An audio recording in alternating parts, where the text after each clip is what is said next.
उत्तर प्रदेश में सर्दी बढ़ गई है। घना कोहरा छाया है। सीजन में लगातार दूसरे दिन शनिवार को 10 जिलों में कोल्ड डे का अलर्ट जारी किया गया। बर्फीली हवाओं से लोगों की कपकपी छूट रही है। बीते 24 घंटे में कानपुर प्रदेश में सबसे ठंडा रहा, जहां पारा 4.6 डिग्री रिकॉर्ड किया गया। प्रदेश में 20 शहरों का पारा 10 डिग्री से कम दर्ज किया गया। मौसम विभाग ने 26 जिलों में कोहरे का येलो अलर्ट जारी किया है। लखनऊ में सुबह 9 बजे तक विजिबिलिटी 50 मीटर से कम रही। बेंगलुरु और दिल्ली से लखनऊ आने वाली 2 फ्लाइट कैंसिल कर दी गई। यहां से उड़ान भरने वाली कई फ्लाइट्स 8 घंटे तक लेट रही। मेरठ, औरैया, मैनपुरी समेत कई शहरों में विजिबिलिटी 0 पर पहुंच गई। संभल, गाजियाबाद, हापुड़ और अयोध्या में वाहन रेंगते रहे। आगरा में कोहरे के चलते शुक्रवार देर रात किरावली इलाके में 3 वाहनों की आपस में टक्कर हो गई। हादसे में 1 की मौत हो गई, 30 यात्री घायल हुए।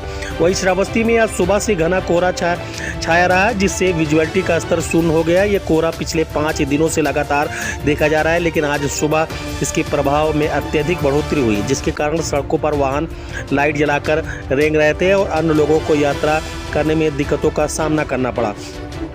कोहरे के साथ साथ ठंड में भी जबरदस्त बढ़ोतरी हुई। ठंड के कारण लोग अलाव के पास तापने लगे। मौसम की इस बदलाव ने लोगों को ठंड से बचने के लिए विभिन्न उपाय अपनाने को मजबूर कर दिया। मौसम विभाग के अनुसार आने वाले दिनों में कोहरा और ठंड बढ़ने की संभावना जताई जा रही है।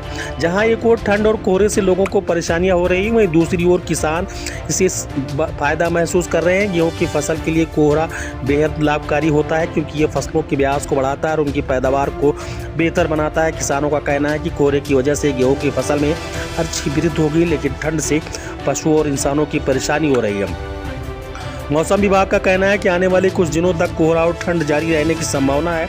लोगों को इस दौरान सतर्क रहने की ज़रूरत है और बाहर न निकलते समय ठंड से बचाव के उपायों को अपनाने की सलाह दी गई। तो वहीं चौक चौराहों पर अभी भी अलाव की पूरी तरह व्यवस्था नज़र नहीं आई। लोग जब भी आवश्यक कार्य के लिए चौक चौराहों की ओर जाते हुए दिखाई दे तो वो कांपते हुए नजर आए।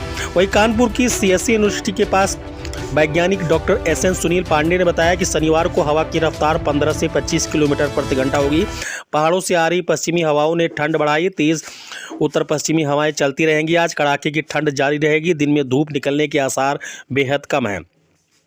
रविवार यानी कल तापमान में आंशिक बदलाव के आसार है। मौसम कमोबेश ऐसा ही रहेगा। ठंड से हल्की राहत मिल सकती है। कोहरा भी कुछ कम हो सकता है। सोमवार के बाद फिर ठंड में इजाफा होगा। एक नया पश्चिमी विक्षोभ एक्टिव हो रहा है। सोमवार को पश्चिमी यूपी के कुछ हिस्सों और एनसीआर में बूंदाबांदी हो सकती है। इसमें ठंड और हवाएं बढ़ेंगी।